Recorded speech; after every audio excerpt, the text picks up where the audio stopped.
In the waning days of October, when the light recedes and the leaves burst in magnificent colors and then wither and dry and fall dreamily to the ground, we are reminded of the endless cycle of life, birth, life, and death.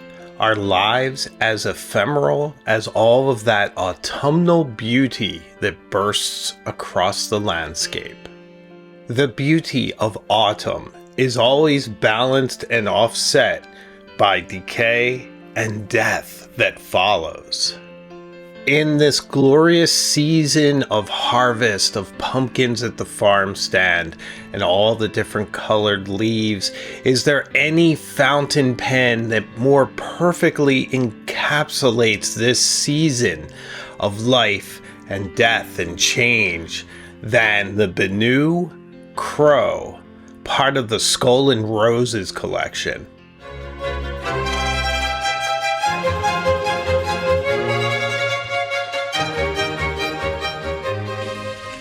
The rain would stop just once. Can't rain all the time.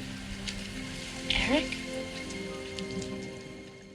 This pen perfectly expresses the dynamic tension between death and beauty, with skulls and roses, with their thorny stems entwined, like the pickets in an iron-wrought fence.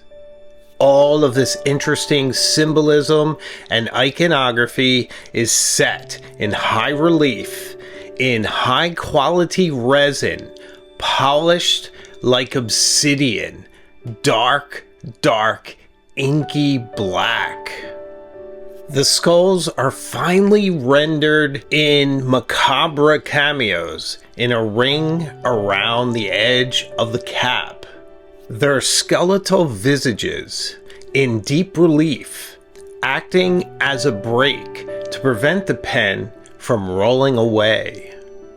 They are set there elaborately, like the decoration on a Gothic tomb. Skulls are central in the symbolism of memento mori, a reminder that our lives are finite and that the dusty tomb awaits us all. Consider the death's head or winged skull that appears beautifully rendered on the slate tombstones in the old cemeteries here in New England, several of which are very close to where I live. I love seeing these and exploring all the old cemeteries for this gorgeous iconography. They were set here to remind the living that death conquers all, but this reminder of our mortality need not be morbid or depressing. Rather, it's a reminder to enjoy life and all of its amazing possibilities while we are here. Another common funerary symbol is the rose. It's both a symbol of love and eternal love and an offering at a gravesite. The roses on this pen are gnarled and thorny, wrapped around the pen, entwined, giving it grip and texture in just a beautiful decoration, the shiny, beautiful resin. Roses like the offering on a grave, black roses, as a symbol of a love so strong it can triumph over death.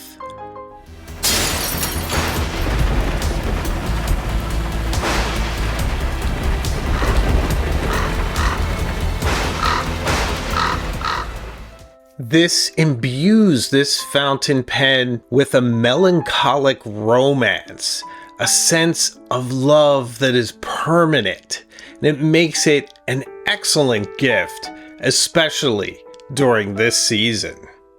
With the skull symbolism, with the twisted and entwined roses running wild on the barrel, with the reminder of memento mori, that our time here is finite and we need to enjoy it, and with the promise of a love that can transcend death. Is there any fountain pen that's more goth than this?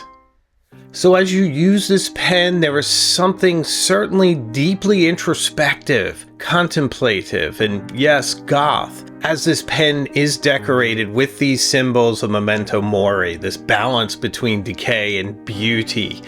So it's something to reflect on for a different sort of reservoir of inspiration as you glide this pen across the page, as you form your ribbons of ink into beautiful letters, the letters tied like bows into words, the words blossoming into paragraphs, the paragraphs into ideas that hopefully outlive us all.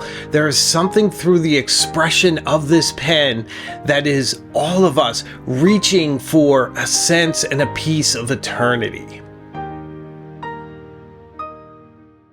And to ground us for a moment into more practical matters, you're doing this with a number 5 Schmidt nib, FH 241S to be precise, and you can also buy extra nibs at their site if you want to exchange or have a bit more variety in your writing. These nibs come in extra fine, fine, medium, and broad. These Schmidt nibs are very reliable. They have a generous flow. They are cut magnificently. I always feel that this nib, which is the Schmidt medium nib, has just a bit of that straight-sided feel, almost like a mini stub, where you get just a hint of line variation, but it certainly keeps your script interesting and crisp. And I've had a magnificent experience with this pen without any skips, without any flow problems, and it's just been an absolute joy to use. The replacement nibs go for $20 US. They simply screw in and screw out, so it's very easy to change up whichever style of writing you want to use. So you can go very dramatic between extra fine and broad by simply screwing in a new nib unit. People once believed that when someone dies, a crow carries their soul to the land of the dead. But sometimes, something so bad happens that a terrible sadness is carried with it, and the soul can't rest. Then, sometimes, just sometimes, the crow can bring that soul back to put the wrong things right. The pen comes with a long international cartridge if you prefer that, but I was also very happy to see that they included a converter as well. It's a very basic converter, but it works fine. I decided to fill this pen with Warengall's Dracula, just to keep that darkly romantic and gothic horror theme to this pen, and I feel like the red matches perfectly with black. I think Oxblood would have worked very well also in this fountain pen, or any other visceral, bloody red ink that you like. I did briefly contemplate using black as well, but I just feel in this season that the red and black mixed perfectly. If you're someone who prefers to use your fountain pen as an eyedropper, you can do that as well. So you have terrific flexibility with using the barrel of your pen as your ink reservoir, the converter, or a cartridge, whichever you prefer. This fountain pen is 136 millimeters or 5.35 inches, so it suits my larger hands. Now, here's a very important point. This pen does not post, or at least not really, so it's not designed to post the way, say, one of the Ambrosia Benu pens do, but it is long enough to fit in your hand comfortably that posting isn't necessary, and in a way it's sort of nice to see that cap in front of you while you write with the line of skulls and roses, so you get a bit of the beautiful experience of the pen in your hand and also on the desk in front of you. At 20 grams, this fountain pen is as light as a specter. It's ethereal. It dematerializes in your pocket, and it is very easy to glide this pen across your page, to control it. It's light enough that you really don't consider the weight at all. It's a very airy writing experience. The grip of this fountain pen is quite long and very comfortable, with enough space for your fingers without touching the threads of the cap. So it is a very pleasant gripping experience. It also flares at the end just by the nib so that your fingers don't slide onto the nib and get inky. This is a perfect fountain pen for a trip to New Orleans.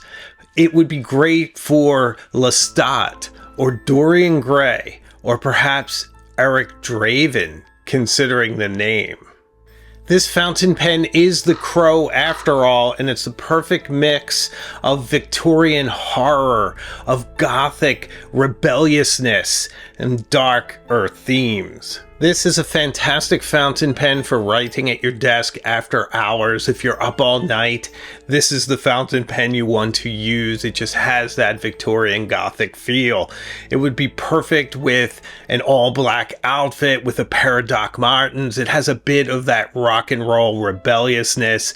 It's just really interesting and just perfect for a bit of variety and contrast with some of your more staid fountain pens. This fountain pen is called the Crow, so let's consider the Crow for a few moments. Crows are symbols and harbingers of death. They were thought by ancient cultures to be messengers between the land of the living and the land of the dead. Crows are portents of change and consequence. Remember that a congregation of crows is called a murder of crows. And of course, crows are also very intelligent creatures. They are not only capable of using tools, but of fashioning them. And this ability is very, very rare in the animal kingdom. This fountain pen is stunning. It's a joy to use. It's beautifully rendered. It is inspiring for a darkly romantic moment. Perfect fountain pen for a profound love poem or letter to the person you love. And yes, this fountain pen is also an excellent choice for dark academia. Now let's talk a moment about value. This fountain pen cost about $172 at full retail. And with any of these purchases, you have to ask yourself, is this fountain pen worth it?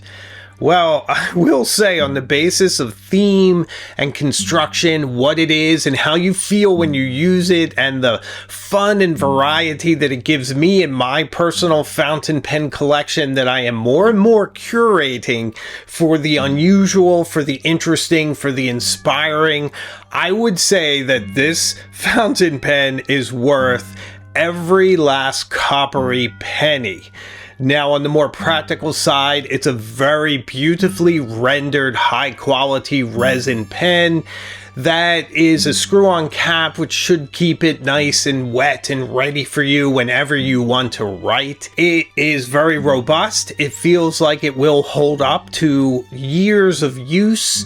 The Schmidt nib is very nice. Those are very good off-the-shelf nibs. Having the ability to swap them out for $20 is also very reassuring if something should happen to your nib, or if the size that you chose isn't quite to your liking. So that's nice to have that flexibility. The fact that you can eyedrop this pen is also a value add, because that gives you a bit more possibility with your pen as well. It does come with a converter, which is a little extra value as well. Benu stands behind their fountain pens.